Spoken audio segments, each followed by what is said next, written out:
Good afternoon. This is lesson 82, and we are going to be working with the greatest common factor. The greatest common factor, also known as the GCF. The greatest common factor. Seems a little out of order. When you see what we're actually doing, you'll understand that it's how you the easy way to reduce fractions. But now that you kind of have a little bit of an idea of how to reduce fractions, now we're going to make it just a little bit easier. The greatest common factor. Okay, let's start by just defining our terms.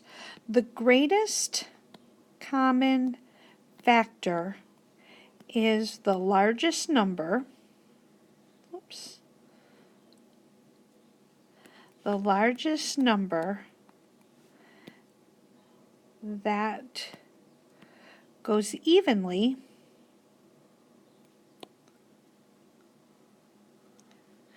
into two other numbers.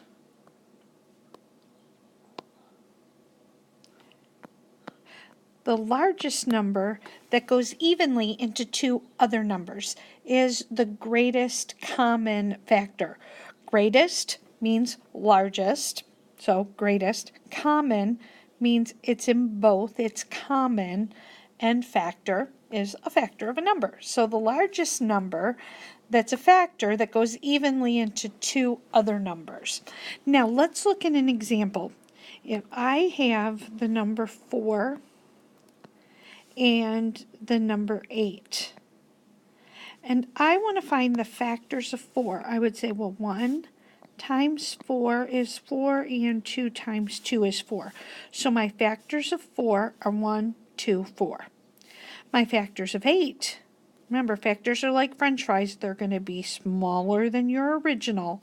1 times 8 and 2 times 4, and then I meet myself and I don't have any more factors.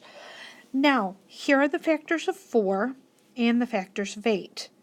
Now, I am looking for the greatest, which is the largest, common in both factors, which we have listed. And 4 would be my greatest common factor. It is in both numbers. It is common to both of them. So, greatest common factor.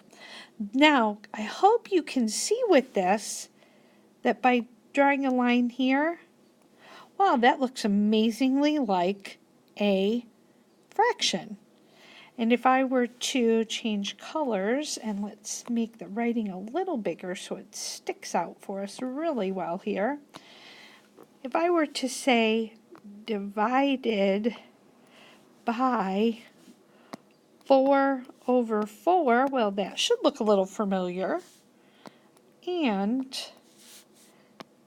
it equals 1/2. Well, I have just reduced my fraction by using my greatest common factor. That's why it's important to know how to find your greatest common factor. I said yesterday, I don't care how you reduce your fraction, but reducing it with the greatest common factor will make it a lot faster. Okay, before we wrap up, I want to show you the 3 steps that you will take when using your greatest common factor to reduce a fraction. Your first step is go to the smallest number. The smallest number of your fraction. So, if I have my fraction is, let's say 3 over 12. We'll make it an easy one. I go to my smallest number first, and that would indeed be my 3. So there is my smallest number. Go to my smallest number first. Now the next step is then going to be number 2. Find the factors. Find the factors of the smallest number.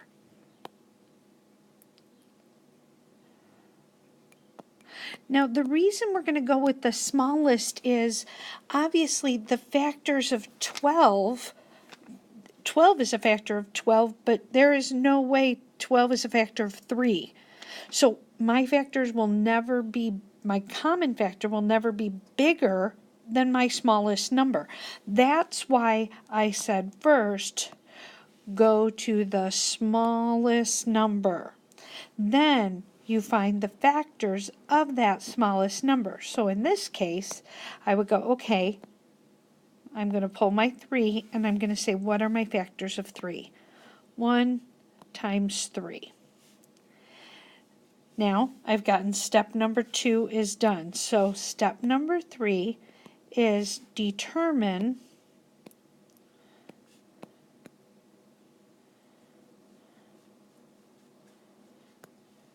your greatest common factor.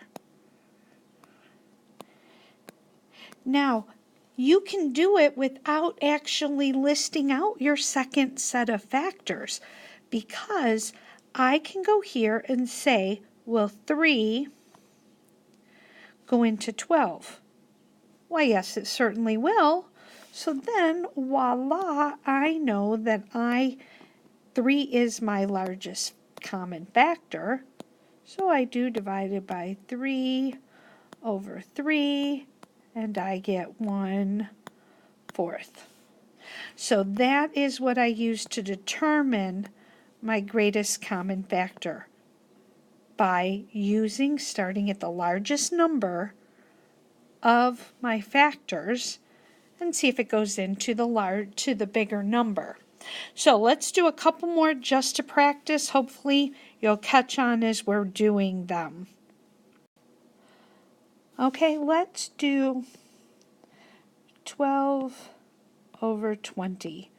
We want to reduce it. We're going to go to my smallest number first, which is my 12. And I'm going to list my factors of 12, which is 1 times 12, and 2 times 6, and 3 times 4.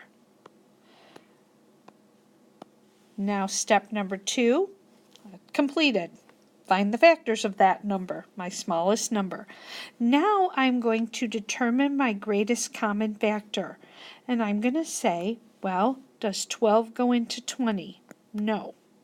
Does 6 go into 20? No.